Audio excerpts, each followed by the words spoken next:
ما شاء الله لا حول ولا قوة إلا بالله العلي العظيم حسبنا الله ونعم الوكيل نعم المولى ونعم النصير فأعوذ بالله من الشيطان الرجيم بسم الله الرحمن الرحيم الحمد لله الذي نور قلوبنا بولاية محمد وآل محمد اللهم صل على الصلاة والسلام على أشرف الأنبياء والمرسلين وخاتم النبيين أبي القاسم محمد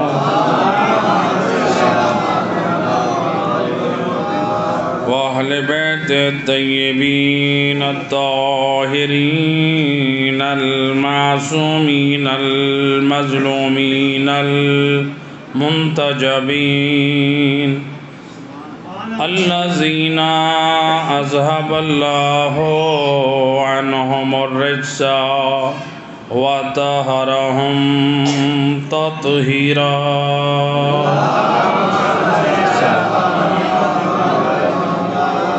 ولعنة الدائمة على أعدائهم أجمعين من يوم ظلمهم إلى يوم الدين أما بعد فقد قال الله تبارك وتعالى في كتاب المجيد وفرقان الحميد وقول الحق بسم الله الرحمن الرحيم وعد الله الذين آمنوا وعملوا الصالحات لهم مغفرة وأجر عظيم صلوات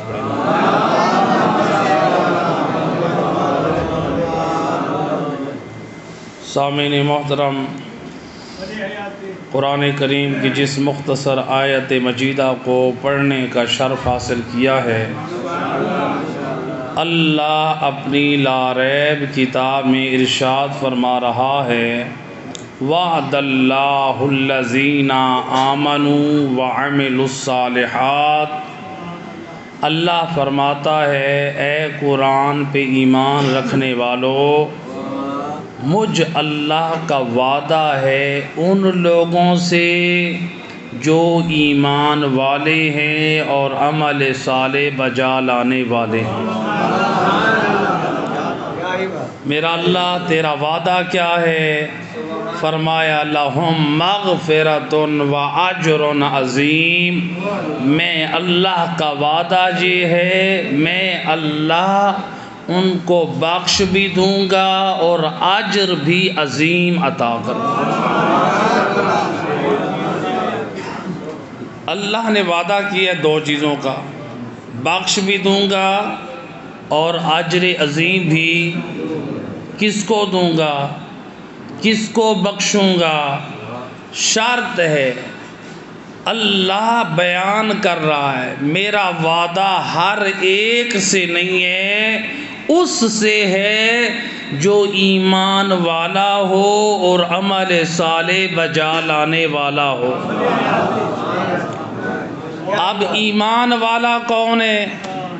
آج تو دنیا میں ہر شخص کہتا ہے میں ہوں ایمان والا۔ اب ہم ذرا یہ دیکھتے ہیں، دنیا والے کہیں میں ہوں ایمان والا، وہ ایمان والا ہے، یا نبی اگر کہہ دیں کہ یہ ہے ایمان والا؟ میرا اور آپ کا ایمان والے ہونے پہ دعویٰ کرنا اور ہے، نبی کی زبان سے کسی کا ایمان والا ہونا اور ہے۔ علماء اہل سنت کے بڑے جلیل القدر مفسر قرآن علامہ زمخشری اپنی تفسیر الکشاف میں نقل کرتے ہیں، اور ہمارے شیعہ علماء نے بھی نقل کیا۔ علماء اہل سنت کے جلیل القدر مفسر قرآن نقل کرتے ہیں، اللہ کے رسول فرماتے ہیں جب بھی قرآن میں خطاب ہو اے ایمان والو، اس سے مراد ہے اے علی والو۔ اس سے اس سے مراد کون ہے؟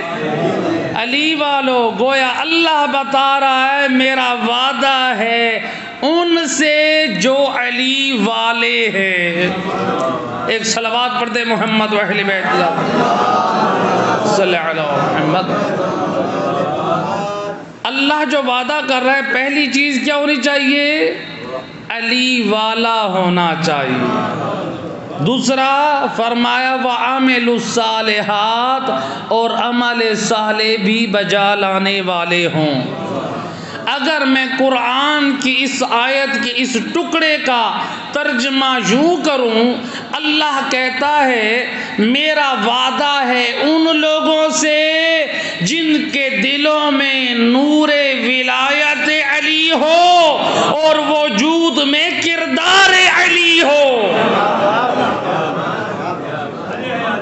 اللہ فرماتا ہے دل میں نور ولایت آل محمد طولا، وجود میں کردار آل محمد کے ساتھ آ، تجھے بخش بھی دوں گا اور اجر عظیم بھی عطا کروں۔ اللہ بھی چاہتا ہے علی والوں کو باکردار دیکھے۔ اللہ بھی چاہتا ہے۔ آپ صاحبان اولاد ہیں جی، آپ اپنی اولاد کے لیے کیا پسند کرتے ہیں؟ آپ یہی پسند کرتے ہیں ہماری اولاد تعلیم اعلیٰ رکھے، آپ یہی چاہتے ہیں نا ہماری اولاد شریف ہو، ہماری اولاد کامیاب ہو۔ کوئی یہ پسند کرتا ہے میرا بیٹا زانی ہو، کوئی یہ پسند کرتا ہے میرا بیٹا شرابی ہو، کوئی یہ پسند کرتا ہے میرا بیٹا چور ہو، کوئی یہ پسند کرتا ہے میرا بیٹا قاتل ہو۔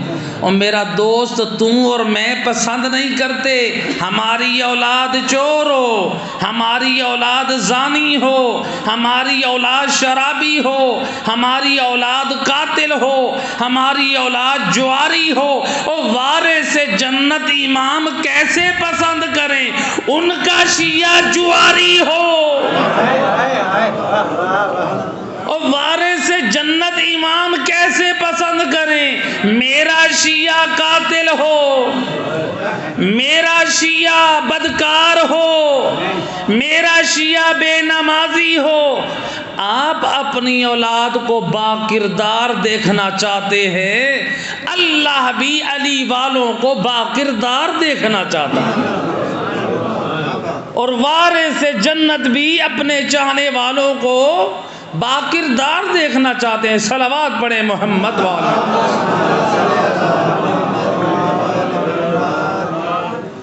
الحمدللہ ولایت آل محمد پڑھیں، یہ بہت بڑی سعادت مندی ہے۔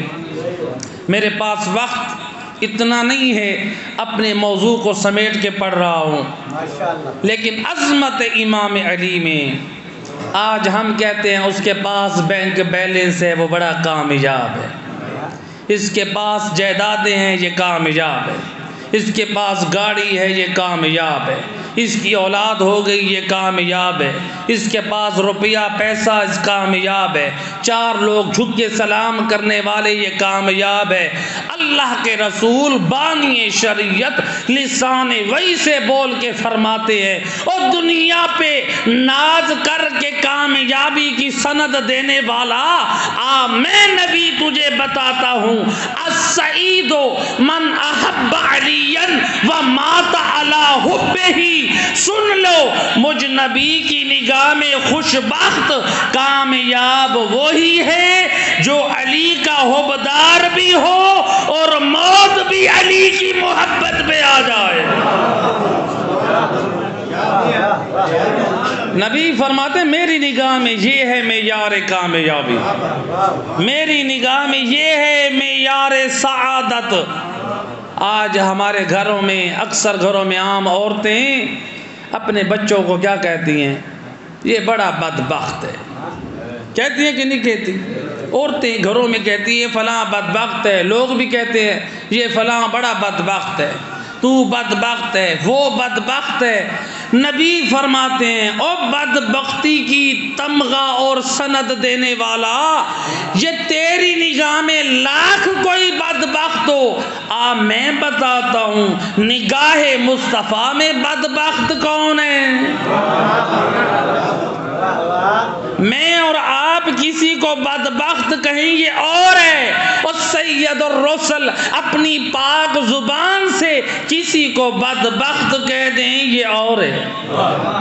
نبی کیا فرماتے ہیں؟ الشقی من ابغض علیا ومات علی بغضہ، فرماتے ہیں او میرے کلمہ گو سن لو مجھ مصطفیٰ کی نگاہ میں بڑا بدبخت وہ ہے جو علی سے بغض رکھے اور موت بھی علی کے بغض پہ آئے۔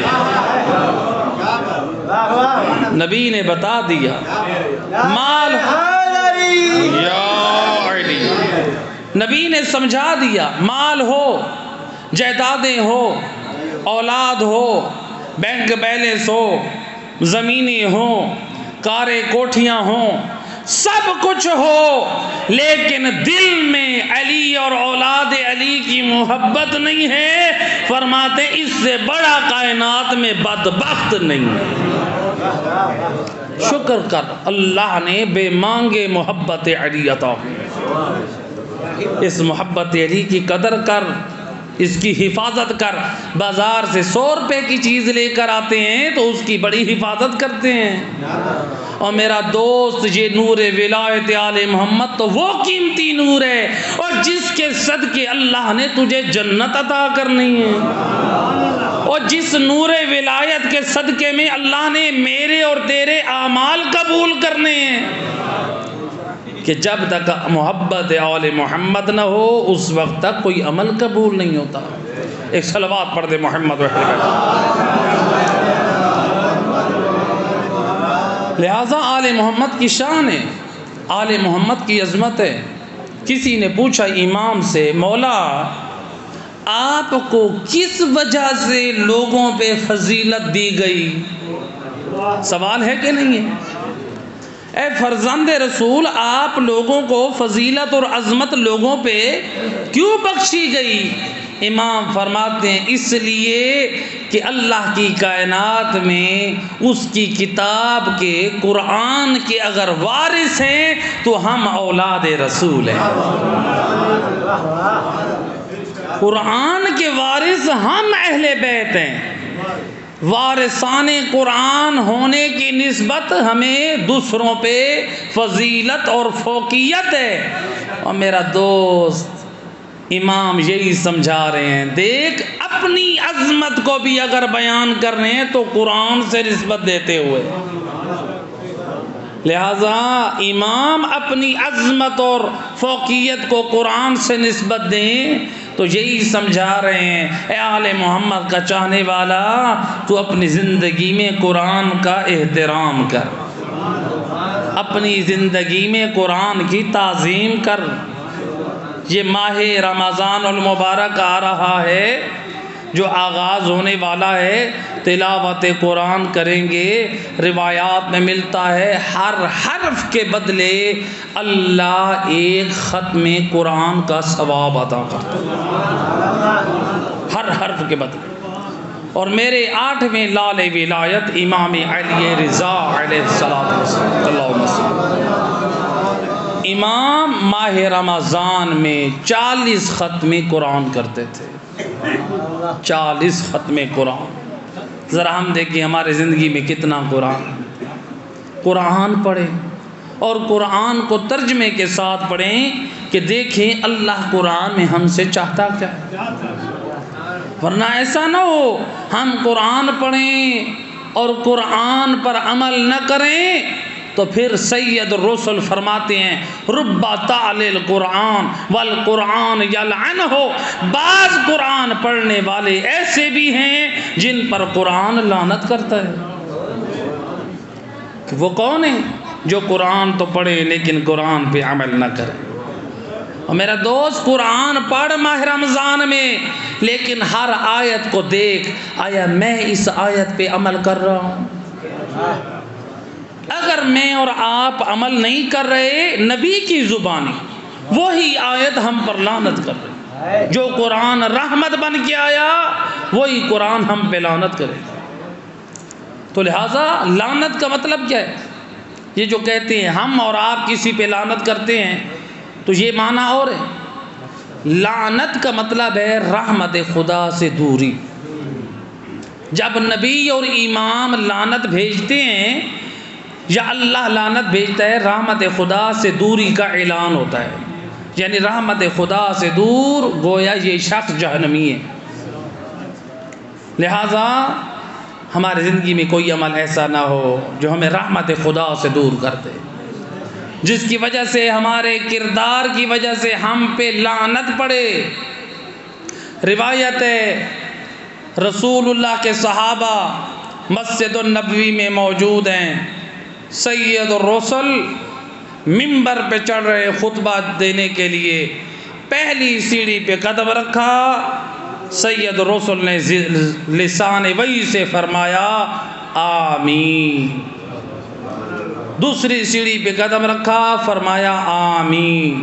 تیسری سیڑھی پہ قدم رکھا، فرمایا آمین۔ پھر آپ چوتھے حصے پہ بیٹھ گئے۔ جب اپنے مقام پر بیٹھے، صحابہ کرام کہتے ہیں یا رسول اللہ، ہمیں اس بات کی سمجھ نہیں آئی، آپ نے 3 سیڑھیوں پہ پاؤں رکھا اور پڑھا آمین۔ نبی پاک فرماتے ہیں او میرے اصحاب، جب میں پہلی سیڑھی پہ قدم رکھ رہا تھا، جبرائیل امین آسمان سے نازل ہوئے اور آ کر کہتے ہیں یا رسول اللہ، جو آپ کا نام سنے آپ کی ذات پہ صلوات نہ بھیجے اس پر اللہ کی لعنت ہے۔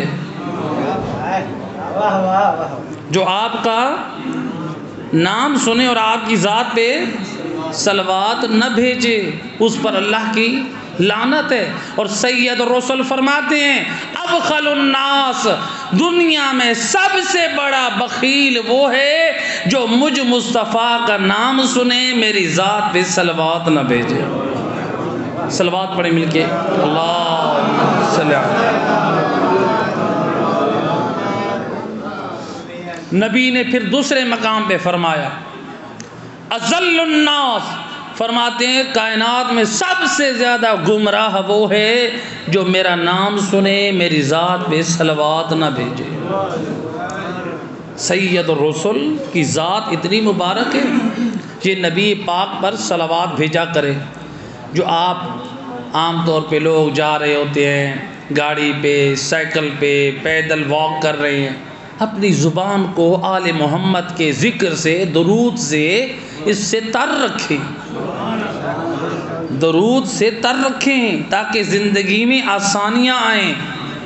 روایت ہے ایک ہمارے بہت بڑے عالم دین فقیہ، اپنے زمانے کے نائب امام، ہمدان ایران کا ایک شہر ہے، نائب امام ہے، ان کی خدمت میں ایک مرد مومن، ایک غریب گھرانے سے تعلق رکھنے والا، سادہ لباس میں آیا، خمس اور زکوٰۃ کے تھوڑے سے پیسے لے کر، تھوڑے سے پیسے لے کر نائب امام کے خدمت میں دے آؤں اپنا حق ادا کرنے۔ حق کے زہرا کو رونے والوں اور بی بی زہرا کا حق ادا کیا کرو۔ صرف رویا نہ کریں کہ بی بی کا حق کھایا گیا، کہیں ایسا نہ ہو ہم بھی میدان قیامت میں اس کٹارے میں کھڑے ہوں۔ بتاؤ تم نے بھی حق زہرا ادا کیا، تم نے بھی آل محمد کا حق ادا کیا۔ تو لہٰذا یہ مومن سادہ لباس ہیں، غریب گھرانے سے تعلق رکھتا ہے، لیکن اس کے چہرے پہ سجدوں کے آثار ہیں، شرافت کے آثار ہیں، نیک نمازی دیندار ہے۔ نائب امام کی دست بوسی کرنے کے بعد جب وہ پیسے دیے، وہ نائب امام مجتہد کہتے ہیں اے بندہ خدا یہ تو نے خوشبو کون سی لگائی ہے؟ یہ خوشبو تو نے، خوشبو ہمارے علماء بھی استعمال کرتے ہیں۔ روایت میں ہے رسول اکرم صلی اللہ علیہ وآلہ وسلم، اللہم صلی علی محمد، رسول اللہ کا سب سے زیادہ خرچہ خوشبو کا تھا۔ خوشبو لگایا کریں، 2 رکعت نماز خوشبو کے ساتھ پڑھنا 70 رکعت نماز کے برابر ثواب ہے، اور روزے کے ساتھ بھی خوشبو لگا سکتے ہیں۔ امام جعفر صادق علیہ الصلوۃ والسلام، اللہم صلی علی محمد والے، امام فرماتے ہیں الطیب تحفۃ الصائم، خوشبو روزے دار کے لیے تحفہ ہے، اس سے روزہ باطل نہیں ہوتا، آپ پرفیوم لگائیں یا خوشبو لگائیں۔ تو لہٰذا کہا کہ اب نائب امام عالم دین یہ بھی خوشبو لگاتے ہیں۔ انہوں نے کہا اتنی پیاری خوشبو آج تک میں نے نہیں سونگھی، یہ کہاں سے آ رہی ہے، کون سی خوشبو ہے؟ کہا کہ یہ خوشبو میں نے نہیں لگائی۔ کہا پھر یہ خوشبو کیوں آ رہی ہے؟ کہا یہ ایک راز کی بات ہے۔ انہوں نے کہا مجھے بتاؤ یہ کون سی راز کی بات ہے؟ کہتے ہیں کہ آپ ہیں نائب امام، آپ ہیں مجتہد، آپ کا احترام اور تعظیم ہے مجھ پہ واجب، میں نے آج تک اس راز پہ پردہ ڈالا ہوا ہے، آپ کی عزت اور احترام فرض ہے، اس لیے آج اس راز سے پردہ اٹھا رہا۔ کہا کیا راز ہے؟ کہا میں ایک رات کو عالم خواب میں سویا ہوا تھا، میں نے سید الرسل کو عالم خواب میں دیکھا، رسول اللہ کی محفل میں 10 یا 20 آدمی موجود ہیں، اور رسول اللہ ہم سب کی طرف دیکھ کے فرماتے ہیں یہ بتاؤ تم میں سے کون ہے جو کثرت سے میری ذات پہ صلوات بھیجتا ہے؟ اللہ اللہم صلی علی، تم میں سے کون ہے جو کثرت سے میری ذات پہ صلوات بھیجتا ہے؟ یہ کہتے ہیں میں نے کہا، میں نے سوچا میں کہوں یا رسول اللہ میں گناہگار ہوں، لیکن مجھے حیا آئی، ہو سکتا اس محفل میں اور بھی موجود ہوں جو مجھ سے زیادہ نبی پہ صلوات بھیجتے ہوں، نبی کی آل پہ صلوات بھیجتے ہوں۔ میں حیا کر کے بیٹھا رہا۔ نبی نے دوسری مرتبہ پوچھا، میں خاموش رہا۔ نبی نے تیسری مرتبہ پوچھا، میں خاموش رہا۔ جب سید الرسل نے تیسری مرتبہ پوچھا، جواب نہ دیا، اب رسول اللہ اپنی محفل میں کھڑے ہو گئے۔ رسول کو دیکھ کے ہم جتنے افراد تھے تعظیم مصطفیٰ میں کھڑے ہو گئے۔ ایک صلوات پڑھ دیں محمد و اہل بیت، اللہم صلی علی محمد و آل محمد۔ ہم سارے رسول اللہ کی تعظیم میں کھڑے ہو گئے۔ جب ہم کھڑے ہو گئے رسول اللہ میری طرف آگے بڑھے، مجھ گناہگار کے ہونٹوں کا بوسہ دے کے فرماتے ہیں قربان جاؤں۔ رسول نے مجھ گناہگار کے ہونٹوں کا بوسہ لے کے فرماتے ہیں مجھ پہ تو ہے کثرت سے صلوات بھیجنے والا۔ اللہ اللہم صلی علی محمد۔ آج امت ترس رہی ہے رسول کی جالی کا بوسہ دیں۔ کتنا خوش نصیب ہے نبی اپنے ہونٹوں سے بوسہ دیں۔ اللہ اکبر، نبی اپنے ہونٹوں سے بوسہ دے رہے ہیں۔ اور کہا کہ اے آقا زادہ، اے نائب امام، اس میں میرا کمال نہیں ہے، جب سے رسول اللہ نے مجھ حقیر کے ہونٹوں کا بوسہ لیا ہے تب سے میرے وجود میں اللہ نے خوشبو پیدا کر دی۔ یہ عظمت اللہ نے کیوں بخشی؟ یہ درود کا صدقہ تھا۔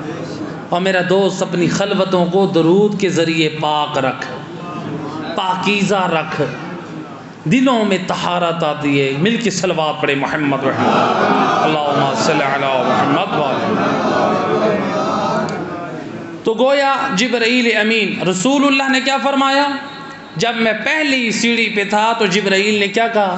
یا رسول اللہ، جو آپ کا نام سن کے صلوات نہ پڑھے اس پہ اللہ کی لعنت ہے۔ میں نے آمین کہا دوسری سیڑھی پہ جب میں قدم رکھ رہا تھا تو جبرائیل امین نے کہا یا رسول اللہ، جس کے والدین زندہ ہوں اور وہ ان کی خدمت نہ کرے اور جہنم میں چلا جائے اس پہ اللہ کی لعنت ہے۔ اور میں نے کہا آمین۔ والدین کی خدمت نہ کرنے کی وجہ سے انسان کہاں جاتا ہے؟ جہنم میں جاتا ہے۔ اور والدین کی خدمت کر میرا دوست، والدین کی عزت کر، والدین کا احترام کر۔ اللہ معصوم فرماتے ہیں، اللہ سبحانہ و تعالی حدیث قدسی میں فرماتا ہے یا آق اعمل ما شئت، اے والدین کا نافرمان اور والدین کو اذیت دینے والا، تو لاکھ نمازیں پڑھ، تو لاکھ روزے رکھ، تو لاکھ حج کر، تو لاکھ زیارتیں کر، تو لاکھ قرآن پڑھ، اللہ تیری عبادت کو تیرے منہ پہ مارتا ہے۔ اللہ کو نہ ایسی نمازوں کی ضرورت ہے، نہ ایسے روزوں کی ضرورت ہے، نہ ایسے حجوں کی ضرورت ہے۔ اللہ اس شخص کی روزوں کو قبول کرتا ہے، اس شخص کے حج کو قبول کرتا ہے، اس شخص کی زیارتوں کو قبول کرتا ہے، اس شخص کی نمازوں کو قبول کرتا ہے جس کے دامن میں خدمت والدین ہو۔ اللہ، والدین کی خدمت کریں، والدین کی عزت کریں۔ والدین کے سامنے اونچا بولنا گناہ کبیرہ میں سے۔ اور آج والدین کی تعظیم نہ کریں، احترام نہ کریں، والدین کو ماریں۔ سننے میں آتا ہے کسی نوجوان نے باپ کو مارا، کسی نوجوان نے اپنی بیوی کے کہنے پہ ماں کو مارا۔ اور میرا دوست کہاں جا رہا ہے؟ اللہ کے رسول اپنی پاک زبان سے فرماتے ہیں کیا؟ ملعون ملعون من ضرب والدیہ، فرماتے ہیں میرا کلمہ پڑھنے والا سن لے مجھ مصطفیٰ کی زبان سے، لعنتی ہے وہ شخص جو اپنے والدین میں سے کسی کو تھپڑ مارے، اپنے والدین میں سے کسی کو مارے، چاہے تھپڑ مارے، چاہے ان کو ٹانگ مارے، چاہے پاؤں مارے، یا والدین کو زبان سے اذیت دینا۔ آج بعض لوگ کہتے ہیں میری جی فلاں نے توہین کر لی، یہ بڑا نمازی بنتا ہے، میری اس نے توہین کر دی۔ ایسے کہتے کہ نہیں کہتے؟ کہتے اس نے میری توہین کی ہے، بڑا نمازی دیکھو، روزے دار دیکھو، کیا مومن کی توہین کرنا حرام نہیں ہے؟ اور میرا دوست تجھے یہ تو یاد ہے، تجھے اگر کوئی کچھ کہے تو تو اپنی توہین سمجھے، تجھے یہ حدیثیں یاد آ جاتی ہیں، اور مومن کے رتبے سے بڑا رتبہ والدین کا ہے، جو مومن بھی ہیں اور والدین بھی ہیں، دو عظمتیں اللہ نے ان کو عطا کی۔ تیری توہین کرے تو کہتے ہیں فلاں بڑا نمازی ہے، اور تو ماں باپ کی توہین کرے، اور تیرے اس دین کو بھی اللہ پسند نہیں کرتا جس دین میں والدین کی تعظیم نہ ہو۔ والدین کا احترام کر، اس لیے کہا گیا الوالد باب الجنہ، باپ جنت کا دروازہ ہے۔ اور جنت کا دروازہ کھلوانا چاہتے ہو والد کے خدمت گزار بنو، اور اگر جنت میں جھکنا چاہتے ہو فرمایا نبی نے کہ جنت ماں کے قدموں کے نیچے ہے، الجنت تحت اقدام الامہات، جنت ماں کے قدموں کے نیچے ہے۔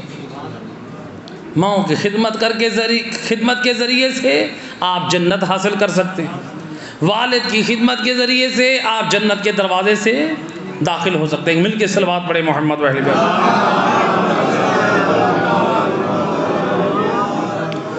سید الرسل نے فرمایا جب میں تیسری سیڑھی پہ تھا تو جبرائیل امین نے آ کر کہا یا رسول اللہ، جو شخص ماہ رمضان کو پالے اور اپنے گناہ نہ بخشوائے اس پر اللہ کی لعنت ہے۔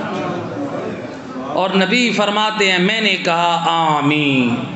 ایک صلوات پڑھے محمد و اہل بیت صلی اللہ علیہ محمد۔ نبی نے کیا فرمایا؟ آمین۔ کس شخص کے بارے میں؟ جو شخص ماہ رمضان کو پالے اور ماہ رمضان میں اپنے گناہ نہ بخشوائے۔ اور میرا دوست بڑا مہینہ پاک مہینہ ہے، جو اللہ کے رسول فرماتے ہیں اس مہینے میں صرف روزے دار کا سانس لینا بھی تسبیح خدا ہے۔ ایک مرتبہ میں اور آپ تسبیح کریں، اور سانس وہ ہے جو ہم مجبوراً لیتے ہیں۔ سوئے ہوئے ہیں تو سانس لے رہے ہیں، جاگ رہے ہیں تو سانس لے رہے ہیں۔ نبی فرماتے ہیں روزے دار کا سانس لینا بھی عبادت ہے۔ یہ وہ پاک مہینہ ہے، اس مہینے میں اپنے آپ کو بخشوا۔ خطبہ شعبانیہ رسول اللہ خطبہ دے رہے ہیں، مسجد النبوی ہے، خطبے کا اینڈ ہے، اور مولا علی پوچھتے ہیں یا رسول اللہ ما افضل الاعمال فی ھذا الشہر، یا رسول اللہ اس مہینے میں سب سے افضل عمل کون سا ہے؟ اللہ اکبر۔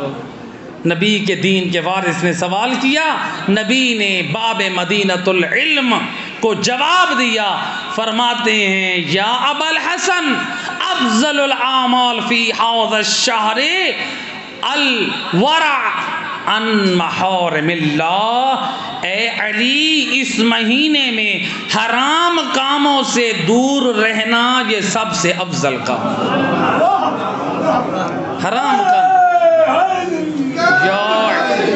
حرام کاموں سے دور رہنا۔ حرام کام کیا ہے؟ جھوٹ بولنا حرام ہے، داڑھی مڑوانا، ماں باپ کو اذیت دینا، گانے سننا، علماء کی توہین کرنا، بہن بھائیوں کا حق کھانا، گالم گلوچ دینا، نماز نہ پڑھنا، روزہ نہ رکھنا، اللہ کے دین کو معمولی سمجھنا۔ اور میرا دوست حرام سے اجتناب کر۔ تو اپنی اولاد کو با کردار دیکھنا چاہتا ہے، آل محمد تجھے با کردار دیکھنا چاہتا ہے۔ وہ تو باپ سے زیادہ محبت رکھتے ہیں اپنے چاہنے والوں سے، لہٰذا اس مہینے میں حرام سے اجتناب کریں، حرام سے بچے اپنے آپ کو بچائیں۔ کہ دیکھیں بعض لوگ کہتے ہیں قبلہ کیا کریں، گناہ کی لذت کی وجہ سے اب ہماری عادت نہیں چھوٹ رہی۔ یہ میں ایک مثال دیا کرتا ہوں، توجہ کریں۔ دیکھیں کسی شخص کی ٹانگ پہ یا بدن پہ خارش ہے، وہ خارش میں اپنے بدن کو کھجلاتا ہے۔ جب وہ خارش کر رہا ہوتا ہے تو اس کو مزہ آ رہا ہوتا ہے، ایسے کہ نہیں؟ اس کو ڈاکٹر کہتا ہے خارش نہیں کرنی، گھر والے کہتے ہیں خارش، وہ پھر بھی کر رہا ہوتا ہے، اس کو مزہ آ رہا ہوتا ہے، کہتے نہیں میں جب تک کھجلی نہ کروں مجھے سکون نہیں ملتا۔ اس کو وقتی طور پہ سکون مل رہا ہے، لذت مل رہی ہے، لیکن جب وہ رکتا ہے وہاں پہ سوزش ہوتی ہے، وہاں تکلیف بڑھ جاتی ہے کہ نہیں؟ اور میرا دوست یہ گناہ جتنے ہیں ان کی لذت عارضی ہے، تجھے عارضی لذت کی وجہ سے او ہمیشہ کے عذاب کو تیار نہ کر جو قبر اور جہنم میں عذاب تیار ہو رہا ہے۔ یہ دنیا میں گناہوں کی لذت عارضی ہے، اور لذت حاصل کرنی ہے تو دعاؤں کی لذت حاصل کر، جو ہمارے امام معصوم فرماتے ہیں اللہم ارزقنی لذت الدعا۔ میرا چوتھا امام زین العابدین رو رو کے فرماتے ہیں اور میرا اللہ زین العابدین کو دعاؤں کی لذت عطا فرما۔ اور میرا دوست عبادتوں میں لذت تلاش کر، گناہوں میں لذت نہیں ہے۔ یہ وقتی لذت ہے، یہ فنا ہونے والی ہے، یہ برباد کرنے والی ہے۔ لہٰذا میرا دوست اپنے آپ کو اعمال صالح سے آراستہ رکھ، یہ وقتی لذت کو چھوڑے۔ مولا علی علیہ الصلوۃ والسلام، اللہم صلی علی، امام فرماتے ہیں، معصوم فرماتے ہیں اذا قلت الطاعہ کثرت السیئات۔ او علی والو، مولا آپ سے خطاب کر رہے ہیں، فرماتے ہیں سن لو علی والو، جب نیکیاں تمہاری زندگی میں کم ہو جائیں گی تو پھر تمہاری زندگی میں گناہ بڑھ جائیں گے۔ اذا قلت الطاعہ کثرت السیئات، جب نیکیاں کم گناہ زیادہ۔ آئیں اس کو چھوٹی سی مثال سے سمجھاؤں۔ آپ کے گھر میں 5 کمرے ہیں، نیا گھر بنا ہے یا پرانا؟ کتنے کمرے ہیں؟ 5 کمرے ہیں۔ ایک کمرہ آپ نے چھوڑ دیا، کیا کیا آپ نے؟ چھوڑ دیا، غیر آباد کیا، حالانکہ بنایا نیا کمرہ ہے۔ اس کمرے میں کیا آ جائے گی؟ مٹی، مکڑی جالا بنا لے گی، چوہے اس کمرے میں آ جائیں گے، ایسے ہے کہ نہیں؟ حشرات اس کمرے میں آ جائیں گے۔ لوگ عام طور پہ یہ بھی کہتے ہیں کمرہ خالی ہے، اب جنات بھی آ چکے ہیں۔ یعنی خالی کمرہ ہوگا تو اس میں مکڑی جالا بنائے گی، وہاں پر کیڑے مکوڑے آئیں گے، وہاں پر چوہے حشرات آ جائیں گے، گندگی ساری ہر چیز اس میں آ جائے گی۔ اور مولا علی یہی فرما رہے ہیں وہ اپنی زندگی کا کوئی کمرہ، کوئی حصہ خالی نہ رکھ، ورنہ گمراہیاں اور گناہ تیری زندگی کو برباد اور سیاہ کر دیں گے۔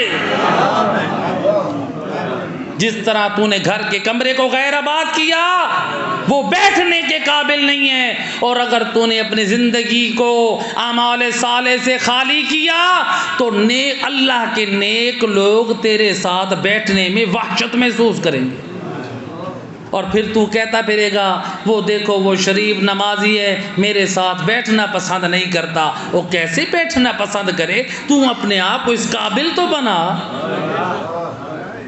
تو اور میں گندے کمرے میں بیٹھنا پسند نہیں کرتے، اور شرفاء تیرے ساتھ بیٹھنا کیسے پسند کریں؟ ایک صلوات پڑھے محمد وحید۔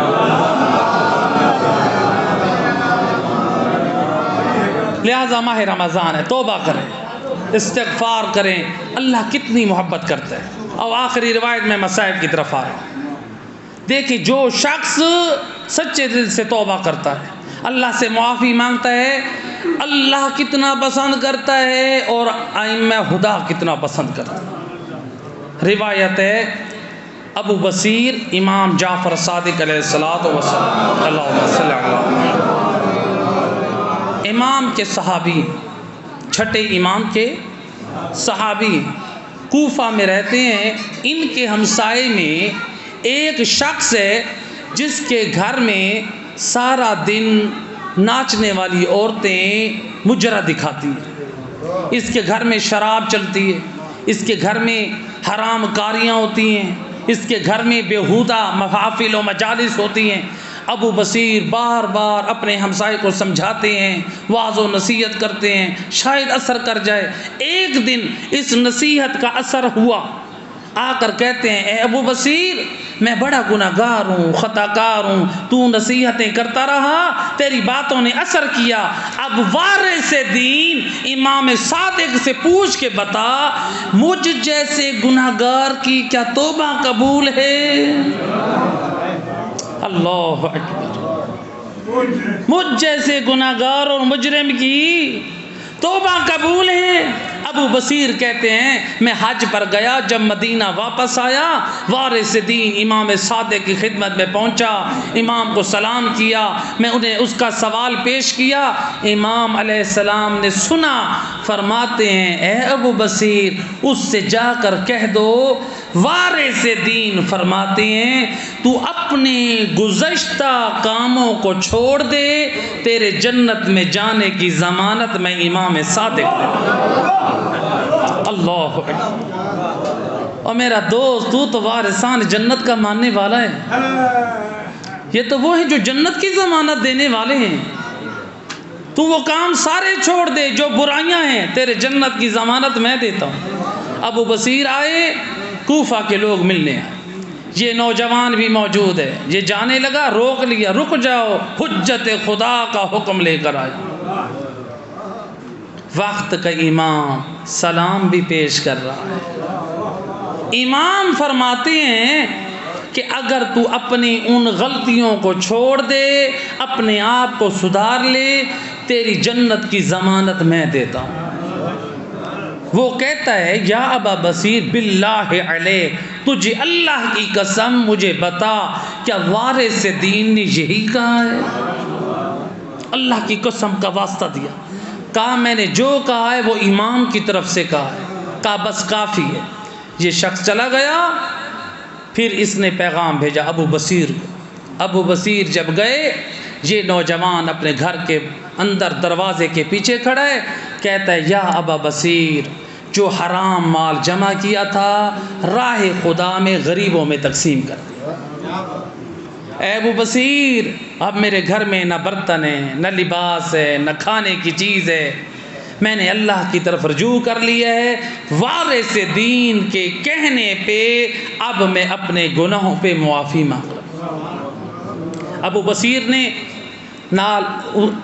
بصیر نے اپنے ہمسایوں سے ارد گرد انہوں نے کپڑے جمع کیے اور لوگوں سے کھانے پینے کا سامان وہ بھی جمع کیا۔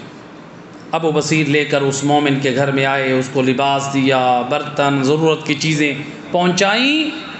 اب یہ مرد مومن دن بدن بستر مرض پہ آ رہا ہے، اپنے گناہوں پہ رو رہا ہے، اپنے واجبات کو مکمل کر رہا ہے، نمازوں پہ نمازیں، لوگوں کے حقوق، اللہ کے حقوق، رو بھی رہا ہے، استغفار بھی کر رہا ہے۔ وارث دین نے جنت کی ضمانت دی ہے اور میں اپنے آپ کو اب بدل رہا ہوں۔ ایک دن ایک پیغام لے کر آیا ابو بصیر کے پاس، ابو بصیر جلدی آ تیرا ہمسایہ بلا رہا ہے، آخری سانس ہے۔ ابو بصیر پہنچے، بستر موت پہ وہ لیٹا ہوا ہے، عالم غشی میں۔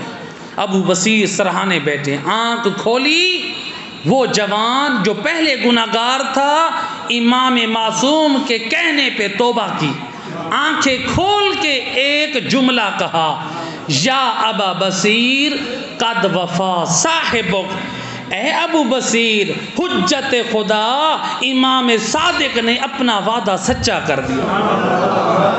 اللہ اکبر۔ اور میرا دوست تو توبہ کی طرف قدم تو بڑھا، اور تیرے پاک اور سچے امام اور تیری جنت کی ضمانت لے کر بیٹھے ہیں۔ اے ابو بصیر تے حجت خدا نے اپنا وعدہ وفا کر دیا۔ تو غسل و کفن ہو گیا۔ ابو بصیر اگلے سال جب پہنچے حج بیت اللہ کی زیارت کے بعد، امام صادق علیہ الصلوۃ والسلام کے محمد وال دیگر باواز بلند صلوات۔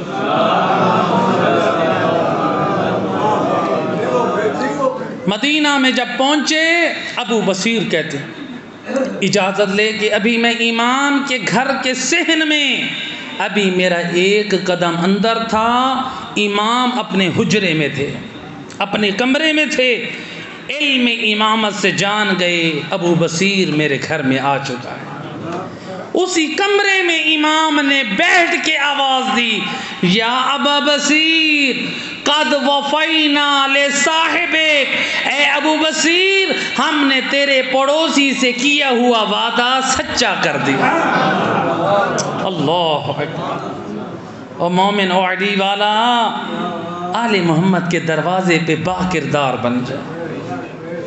ماہ رمضان ہے، اس سے استفادہ کر، ماہ رمضان میں توبہ استغفار کر، اپنے واجبات کو مکمل کر، پھر دیکھ حجت خدا وارث جنت تیرے جنت کے ضامن بن جائیں گے۔ اس دین کو بچانے کے لیے آل محمد کا بڑا خرچ ہوا ہے، اجرکم علی اللہ زیادہ۔ اس دین کو بچانے کے لیے آل محمد کا بڑا خرچ ہوا ہے، اجرکم علی اللہ۔ او اولاد والو، آپ کو تو اپنے چھوٹے چھوٹے بچے بڑے عزیز، اجرکم علی اللہ۔ اس دین کو بچانے کے لیے آل محمد کا بڑا خرچ ہوا ہے۔ کتنا خرچ ہوا ہے؟ وہ حسین جو وارث جنت ہے، اتنا غریب ہے کربلا میں۔ ہم دنیا میں جب کسی کو بلاتے ہیں نا، ہم زندوں کو آواز دیتے ہیں، جو ارد گرد ہمارے آواز دیتے ہیں، ہے کربلا میں حسین کتنا غریب ہے۔ شہداء کے لاشوں کے درمیان سر تن سے جدا ہیں، حسین رو بھی رہے ہیں اور کہہ بھی رہے ہیں، یا ابطال الصفا و یا خراسان الحجا مالی انادیکم، او میرے شجاع، او میرے بہادرو، تمہیں کیا ہو گیا ہے؟ اور زہرا کا لال حسین تمہیں بلاتا ہے، اور کوئی مجھ حسین کو جواب نہیں دیتا۔ اجرکم علی اللہ۔ ہائے حسین اتنا غریب ہے، ہائے شہداء اصحاب مرا بیٹھا، اولاد ذبح کرا بیٹھا، اے اپنی بہنوں کی چادروں کے لیے آواز دے رہا ہے، قوموا ایھا الکرام، اور میرے اصحاب اٹھ بیٹھو، او علی زادیوں کی چادروں کی حفاظت کے لیے، اور میری مدد کرو۔ اجرکم علی اللہ زادارو۔ امام کا یہ استغاثہ، امام نے روتے ہوئے آئے، جب خیمے پہ پہنچے ایک مرتبہ آواز دی، یا اختی زینب ائتینی بثوب عتیق الذی لا یرغب فی احد من القوم، اور میری بہن زینب مجھے ایسا پرانا لباس دے اور قوم اشقیاء میں سے کوئی رغبت نہ رکھے۔ ہائے علی کی بیٹی نے ایک لباس دیا، روایت کہتی ہے، اور میرے امام نے جگہ جگہ سے پارا کیا، اے اس لباس کو نیچے پہنا۔ ہے جب 11 محرم کو ہے علی کی بیٹیاں اور حسین کے لاشے پہ آئے، ہے حسین کا لاشا اور یاد نہ ہو، اجرکم علی اللہ زادارو۔ روایت کا جملہ، امام حسین کی جب یہ حالت دیکھی، بی بی سکینہ نے ایک مرتبہ رو کے کہتی ہے، یا ابتا ابا استسلمت للموت، بابا آپ کے حالات سے تو یہی لگ رہا ہے، اور آپ موت کے میدان میں تیار کھڑے ہیں۔ الزہرا کے لال نے رو کے جواب دیا، کیف لا استسلم للموت لا ناصر له ولا معین، اور میری لاڈلی، اور تیرا بابا کیسے موت کے لیے تیار نہ ہو، اور نہ حسین کا کوئی مددگار ہے اور نہ کوئی ناصر ہے۔ اجرکم علی اللہ زادارو۔ زہرا کا لال اور میدان کربلا کی طرح، اور روایت کہتی ہے یہ ایک لعین نے ایک تیر مارا جو مولا حسین کے منہ مبارک میں لگا، یہ ایک اور شکی نے تیر چھوڑا، اور زہرا کے لال حسین کے حلق میں پیوست وقت ہوا. ایک روایت کہتی ہے یہ ایک شکی نے پتھر مارا. اے مولا حسین اپنے دامن سے خون صاف کرنا چاہتے ہیں. یا حرملا نے 3 شعبہ تیر ہے زہر آلود مارا جو سینہ حسین میں پیوست ہوا. یا ایک لعین نے اور پشت کی طرف سے نیزہ مارا اور زہرا کا لال اور منہ کے بل زمین پر گرا. اجرکم علی اللہ زادارو. علی کی بیٹی اور یہ منظر دیکھ رہی ہے, رو رو کے کہہ رہی ہے یا ابن سعد, او ابن سعد حیا کر. پہلے لوگوں سے کہا اما فیکم مسلم, اور تم میں کوئی مسلمان نہیں ہے, اور میرے نانا کا کلمہ گو نہیں ہے, اور رسول کا نواسا مارا جا رہا ہے اور کوئی روکنے والا نہیں ہے. ایک مرتبہ اور بی بی نے ایک دعا کی, لقد اعدمنی الموت اليوم. او کاش او زینب کو موت آ جاتی, او حسین تجھے اس حالت میں اور دشمنوں کے نرغے میں اس طرح سے زخمی اور لاچار نہ دیکھتی. الا لعنت اللہ